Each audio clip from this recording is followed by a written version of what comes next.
한류를 이끄는 영상과 음원 콘텐츠 산업이 성장하고 있지만 콘텐츠를 창작하는 창작자의 권익은 제대로 보호받지 못하고 있습니다. 2004년 구름빵이라는 어린이 그림책이 세상에 나왔습니다. 어린이가 구름빵을 먹고 하늘로 올라간다는 따뜻한 이야기를 담은 구름빵은 8개국 언어로 번역되어 40만 부가 팔렸고 총 매출은 35억 원이나 되었습니다. 2004년도에 출간이 되고, 다행히 출간이 되고, 2005년도에 상을 수상을 하고, 2010년도에는 그 전에 사전 몇 년 동안 준비를 거쳐서 KBS 1을 통해서 애니메이션이 방영이 되게 된 거죠. 구름빵은 책 외에도 TV 애니메이션, 뮤지컬 공연, 캐릭터 상품 등을 통해 총 4,400억 원의 부가가치를 창출했다고 합니다. 하지만 놀랍게도 정작 책을 쓴 백희나 작가가 받은 인세는 1,850만 원에 불과했습니다. 총 40억 원의 책 판매 매출을 올리고 4천억 원의 부가가치를 만들어낸 구름빵의 작가 백희나는 왜 800여만 원의 인세의 모든 저작권을 출판사에 넘겼을까? 바로 매절 계약 때문이었습니다. 당시 무명 작가였던 백희나 씨는 출판계의 오래된 관행에 따라 출판에 따른 대가를 일시불로 지불받고 저작물 이용에 따른 장래 수익을 포함해 창작물의 모든 권리를 출판사 측에 넘긴 것입니다. 예전까지 다 1,850만 원인데 실제로 인세로 받은 것, 즉 작업에 관계된 것은 850만 원인 것이고요. 1,000만 원은 전시 기획비로 받은, 전시 진행비로 받은 거죠. 다 가져가야 된 거죠. 그쪽 한솔기획그룹에서요. 작가로서는 자기 자석이라고 할 수도 없는 거고, 그에 대한 권리도 하나도 없는 거고, 심지어 자기 작품이라고 할 수도 없었던 거죠. 심지어 거기에 나와 있는 캐릭터 중에 그 가장 메인 캐릭터인 홍비는 딸의 이름이거든요. 아이의 이름인데, 그런 것처럼 작가가 가슴으로 난 또 다른 자식이 구름빵이라는 작품인데, 그 작품에 대해서 누구도 더 이상 내 거라고 할 수도 없는 상황까지 몰리게 된 거였죠. 아니, 정말 홍길동전이죠, 뭐. 아버지를 아버지라고 하지 못하고, 내 자식을 자식이라고 하지 못하는 상황이 된 거죠. 자기 작품에 대한 권리를 박탈당한 채 오랫동안 상실감에 시달렸던 백희나 작가는 구름빵 사건 이후 6년이 지난 2010년이 됐어야 어렵게 작업을 재개했습니다. 올 초 출간한 이상은 엄마의 경우는 그림책으로서는 극히 이례적으로 전체 종합 베스트 1위까지 올라갔고, 달샤베트의 경우 중국에서 출간한 지 2달 만에 2만 5천 부를 찍는 굉장한 성과를 내기도 했습니다. 좀 어렵게 재기를 했다고 생각을 해요. 달샤베트를 통해서 굉장히 많이 힘들었었는데, 그러니까 작업을 못할 정도로 자신을 잃었었어요. 그리고 누구랑 같이 일을 하더라도, 누가 어떤 얘기를 하더라도 의견만 얘기해도 와르르 무너질 것 같이 마음이 너무 약해져 있었거든요. 그녀는 구름빵의 경험이 자신에게 좋은 교훈을 줬다고 긍정합니다. 하지만 한국의 출판 문화가 발전하기 위해선 매절 계약이 없어져야 한다고 강조합니다. 저작권에 대한 그거는 개념이 매절 계약이라던가 도용 문제라던가 이런 거는 정말 작가한테 죽어라 너 작업 못해 하는 거거든요. 그래서 그런 저작권에 대한 문화가 좀 빨리 좀 제대로 자리를 잡는 게 제일 시급한 것 같아요. 좋은 책이 나오려면.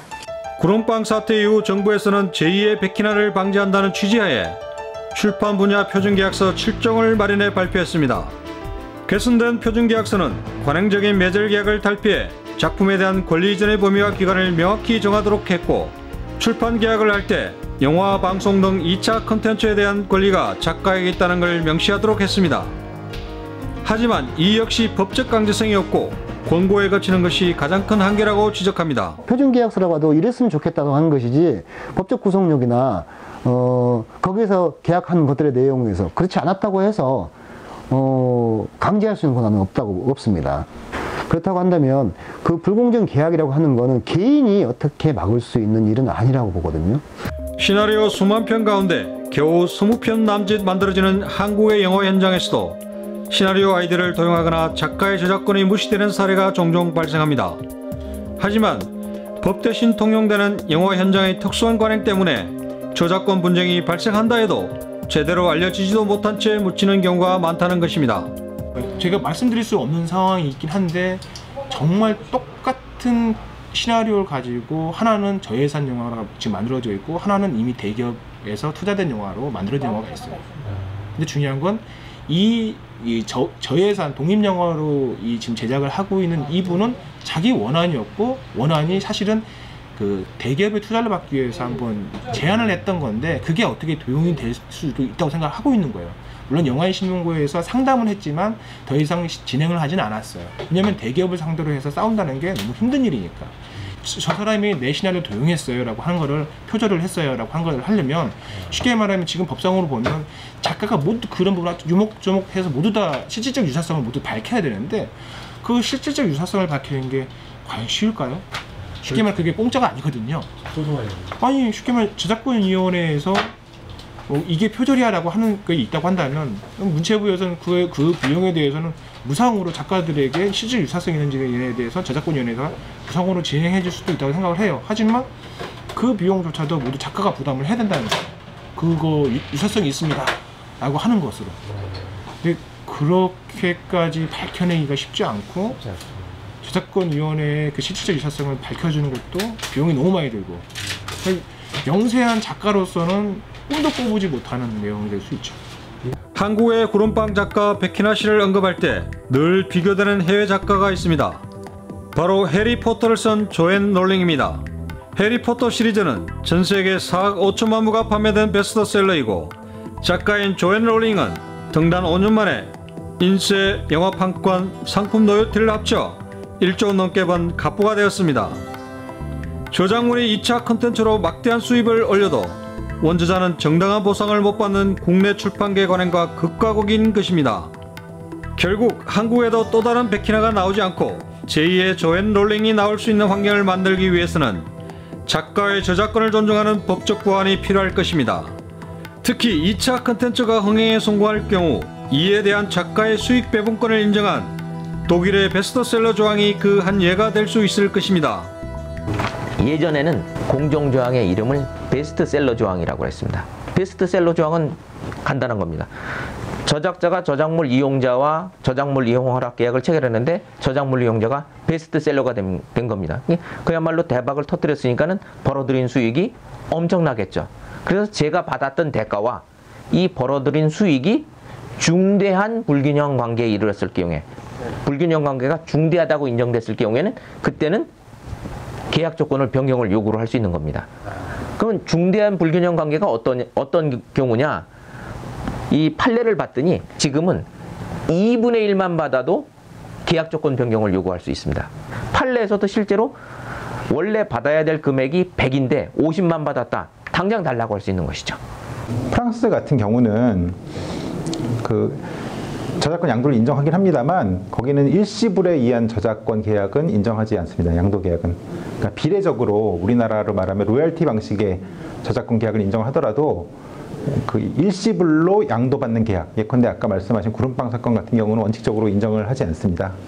그리고 프랑스도 마찬가지로 나중에 이것이 현격하게 계약 당시 받은 대가와 실제로 그 저작물이 벌어들인 대가가 현격하게 차이가 나면 추가로 청구할 수 있는 그런 권리를 인정하고 있고요. 구름빵 같은 사건이 애초 프랑스나 독일 같은 게 일어날 가능성이 없겠군요. 그런 일이 생기면 거기는 법이 있기 때문에 저작권자가 추가로 법원에 청구를 하겠죠. 대가도 달라고.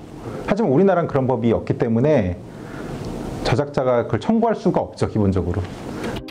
백희나 작가의 에이전트인 박종함 씨는 결국 한 사회가 작가의 창작을 북돋아주기 위해서는 작가의 창작물이 지닌 고유한 권리를 존중해주는 사회인식이 시급하다고 지적합니다. 신인이냐 기성작가냐 상관없이 창작물은 고유하다라는 권리가 된다고 한다면, 그거에 대한 것들이 인식이 된다고 한다면 피해 혹은 사전에 있어서의 불공정 거래 혹은 사후에 있어서의 저작권 피해 등등이 최소화되지 않을까, 혹은 발생했다고 하더라도 구제받고 지속적인 창작행위와 더 나은 가치를 창출할 수 있는 토대가 되지 않겠는가라고 저희는 확신하고 있습니다. 정부는 지난해 광복 70주년을 맞아 대한민국을 대표하는 국가 브랜드로 크리에이티브 코리아, 즉 창의적인 한국을 선정했습니다. 그러나 우리 사회는 아직 갑과 을이 상호 공생하고 성장하는 문화가 제대로 뿌리 내리지 못하고 있습니다. 오히려 큰 자본의 힘과 이점을 활용해 작은 기업의 기술이나 창작자의 컨텐츠를 슬쩍 뺏겨도 통째로 가져가도 괜찮다는 인식이 강자의 관행이자 상식으로 통하고 있습니다. 분명한 것은 개발자와 창작자들이 이런저런 걱정 없이 최선을 다해 창의적인 결과물을 세상에 내놓으면 세상은 그들의 노력을 존중하고 정당한 보상을 해주리라는 믿음이 존재해야 창조경제도 콘텐츠 산업의 미래도 이야기할 수 있다는 것입니다. 뛰어난 아이디어를 지닌 맨주먹의 개발자와 창작자가 성공하는 사회, 사회의 모든 크리에이터가 존중받는 사회가 될 때 대한민국은 비로소 크리에이티브 코리아, 진정한 창조경제의 국가로 인정받게 될 것임을 잊지 말아야 할 것입니다. 현장 탐사 Q, 다음 시간에 뵙겠습니다.